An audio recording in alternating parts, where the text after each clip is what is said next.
Assalomu alaykum vatandoshlar. Mana bugun Toshkent Musaxi vokzalimizdan Primoy, Novosibir, Barnaul, Temur va Krasnoyarsk yo'nalishi bo'yicha avtobuslarimiz yo'lga chiqib ketmoqda. Avtobuslarimiz sharoitlarini ko'rib turibsizlar. Barcha qulayliklariga ega ko'rsatib oldilardan Primoy Musaxi vokzalidan yo'lga chiqib ketmoqda. Avtobuslarimiz 40 kilo, 50 kilogacha yuklarni olib kelaverishda, yuklarga pul olinmaydi.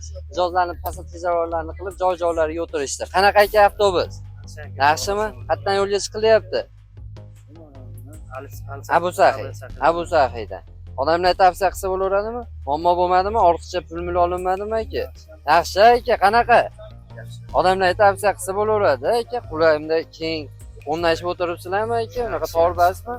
Yaxshimi aka? Yaxshi akalar. Tavsiya qilsa bo'laveradimi akalar? Bo'ldi. Kimga shunaqa avtobus xizmatlari kerak bo'lsa, bemalol ekranda nomerlar telefon qilib ma'lumot olib kelaverasizlar. Sog' bo'ling.